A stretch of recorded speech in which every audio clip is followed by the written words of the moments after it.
this is, oh, Matt. Ow.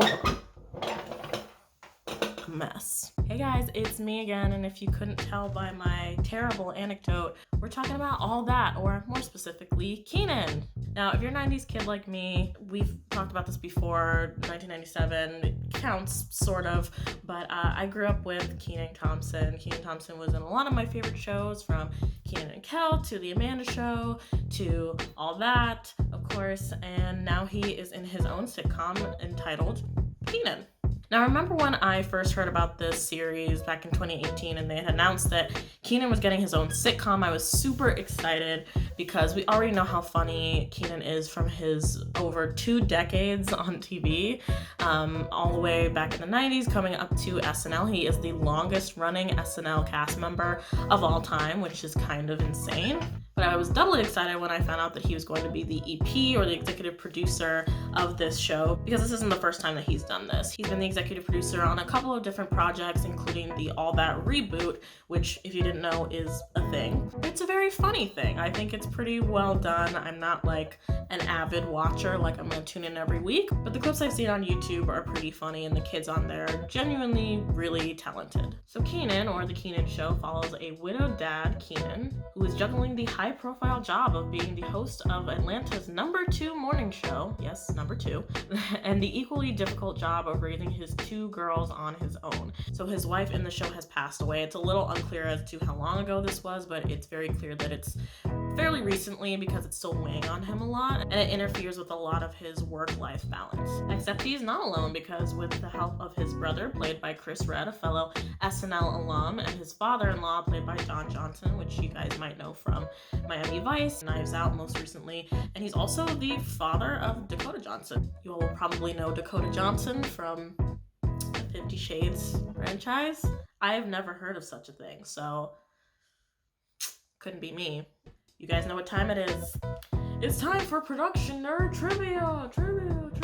So this is a single cam sitcom a la The Good Place, The Office, Parks and Rec, some of probably your favorites of recent memory, which means it's relatively lower budget than your large soundstage, laugh track sort of comedies that you would know from the 90s. So like I said, Kenan is the EP, or the executive producer of this show, but Lorne Michaels, who is the executive producer and has been the executive producer of SNL for, God, I don't even know how long. Lorne Michaels is also an EP on this project, but along with them, there's actually a really incredible team as EPs on the show, including, so we have David Casp, Jackie Clark, Ken Whittingham, and Andrew Singer, and their credits include everything from Parks and Rec to 30 Rock to Portlandia and Documentary Now. What I really like about the sort of production of this show from a visual standpoint is that because it's a single cam sitcom, they can kind of take the camera anywhere. So there are 2 pretty much main sets that you're guaranteed to have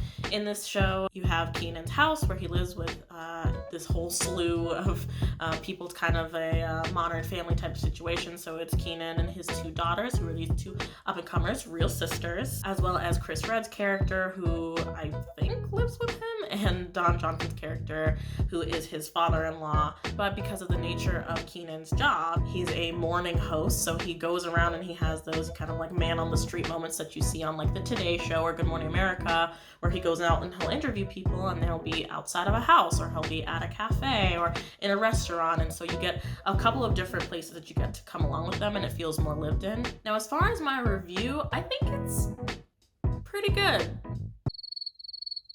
Okay guys, see you next time. No, I swear I have a critical lens on these things. I just keep like picking things that I genuinely like. I think, to be honest, this show completely rests on the shoulders of Kenan Thompson. Kenan Thompson, in my opinion, can make anything funny, so I don't think the writing is bad or anything, but I think even if the writing was bad, Kenan could say it in such a way that you just love whatever character he's portraying, you love what he's saying, you love his delivery. You know, he kind of has those Kenanisms, those kind of things where he sort of talks like this, and he really like almost like he's clenching on every word. He can kind of make anything funny, so I think that kind of letting him shine in this way is a really smart idea. For me, what doesn't work is these moments outside of the comedic moments that Kenan kind of does so well, where he's playing off of Chris Redd or he's playing off another character. Like the dramatic moments are not like, I'm not entirely sold. Just because I've seen Kenan in so many funny roles, it's difficult for me to know when I'm supposed to take something seriously and I'm supposed to take something to be more dramatic. Like, it's very clear that the character that he's portraying really misses his wife and really genuinely is struggling to deal with taking care of his kids, dealing with his in-laws, dealing with his brother, who is sort of like this manager character who always messes things up, and then also having this very high profile job where a lot of people look up to him and a lot of people rely on him when he's kind of struggling on the inside. It's difficult for me to know in those dramatic moments if I'm supposed to be laughing or sort of feeling for him. Like, there are small moments where it works, but most of the moments it doesn't super work for me. Now, I want to preface this by saying I've only seen the first 3 episodes. The first 3 episodes are the only 3 that are out right now. The next episode is airing in a couple of weeks. So it's very possible that the show is still getting its footing, absolutely. And by the end of season 1, I'm gonna look at it and say, oh, like, this was totally worth it. Everything that has happened thus far has led up to this moment, and there will be some kind of grand moment or theme or message that the show is portraying that I'm supposed to look at it and say, oh, 100% the show is actually great. Now, speaking of themes, I definitely think one of the main themes of the show are kind of non-traditional family dynamics, which is awesome because it's almost like an homage to the 90s shows that we're used to seeing Kenan in. We're used to seeing kind of portraying this kind of not quite modern family, but I think of like 8 Simple Rules, which is a show that I loved when I was a kid, and it's like a 90s, early 2000s show, which was a very similar premise. So it was about this dad whose wife recently died, and he has to take care of his 2 teenage daughters. Okay, so editing Nicole here. She did not die. I don't know why in my brain it registered that she died, and that's the only reason there was not like a mother figure to take care of children in this house. She didn't die. She quite literally got like a full-time job as a nurse, and that is why she wasn't there all the time to take care of the kids. I don't know why in my brain I remembered wrongly that she just like wasn't there, and so she had died. Like, the internalized misogyny jumped out. Okay, let's move on. So the only difference here is that the 2 daughters he has to take care of are young girls, like they're probably like elementary, middle school age. And of course there's the black father dynamic, black single father dynamic. Another kind of homage to 90s shows, you know, other than I think Blackish, which is a more recent show that has portrayed this. I can't really think of another show where there's been a really positive father dynamic or a single father dynamic. The only other show I can kind of think of, especially in the 90s when it comes to great black fathers, is, I'm sorry, I'm gonna say it, The Cosby Show. But this is great because this is actually based a little bit off of Kenan's life. He has 2 daughters, and he really wanted to showcase how what it's like to be a black father taking care of 2 girls and how much he loves his girls, and he kind of feels like he overcompensates in a lot of ways, not just because he loves them so much and he, you know, is kind of a pushover in that way, which you see in the show, but because, you know, that's kind of who he is, but because a lot of people see black fathers, unfortunately, as neglectful or absentee, and he wants to kind of nip that in the bud and say, like, no, that's not what this story is about at all. It's also kind of difficult for me to care about any character that, like, isn't Kenan.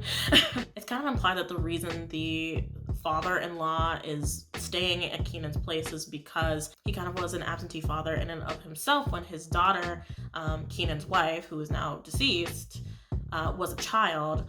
And so now he's kind of trying to make up that lost time by being there for her children.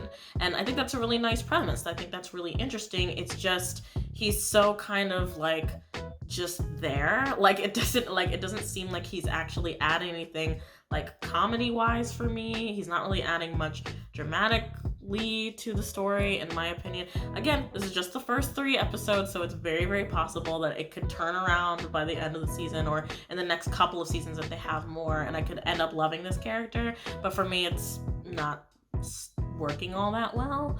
I think all the work stuff is pretty interesting. I think it's fun to see Kenan flex his muscles in what looks like almost like a female dominated job, you know, in this sort of Today Show Good Morning America type idea. He has this executive producer, Mika, who is sort of always on him to try new things and to, you know, she's kind of always pushing him to get pushed outside of his comfort zone, which is a good foil for him, who, you know, sort of the whole stakes of the show is around this idea that, like, he doesn't like change, and, you know, he's just gone through this huge change in his life, so there's no reason why he would want to go through with anything else. There's also a co-host that he has to deal with. I don't particularly care for her, but I think that's kind of the point. I don't think you're supposed to like her all that much. I also think the formula of the show is pretty interesting, but I think I can see it getting stale after a while. The formula is kind of as follows. All right, guys, what are we doing today at work? We're gonna try this new thing that inevitably will remind you of your wife. I don't want to do that. Well, you have to if you want the show to succeed. You know, I actually think I'm fine, guys. I actually think I'm really good and I'm thriving right now. Actually, I'm not thriving. I'm having a mental breakdown and I'm gonna take it out on everyone on the set. Kenan, it's okay. I shouldn't have pushed you so hard because you're really going through a tough time. Glad that's over. What on earth? How did this get so wrong? I left you alone for one day. Gary told me to do it. I don't know what I'm doing. I've never been a good dad. I don't know anything. Well, that's okay, guys. I guess we all learned a lesson today, and it's totally fine because we all love each other, and we learned that emotional maturity is important. Let's see. So, like I said, I could completely change my mind about this show. I actually don't hate it. Like, I feel like this makes it seem like I'm, like, hating on the show. I actually think the comedic structure is there. I think the writing is pretty good, and the performances are okay. But again, like, this show could completely make me change my mind, and I could be head over heels for it by the end of the first season, or even just down the line. I think for now, though, I'm not gonna be like, yeah, I'm gonna tune in every single week. I think probably what's gonna end up happening is I'm going to wait until the rest of the season comes out, and then I'm gonna probably binge it all on, like, NBC.com. Cute! So that's it for this video, guys. Let me know if you guys have seen Kenan or The Kenan Show. I'm actually not sure which is the correct title. If you've seen it and you liked it, let me know. If you've seen it and you didn't like it, let me know. The reviews are kind of all over the place, so it's kind of split, it seems like, for a lot of people. Don't forget to like the video if you enjoyed my ramblings today, and subscribe to my channel. I'm so close to 100 subscribers, and I would love to hit it by the end of March, so I would really appreciate that, and I'll see you in the next one. Bye-bye.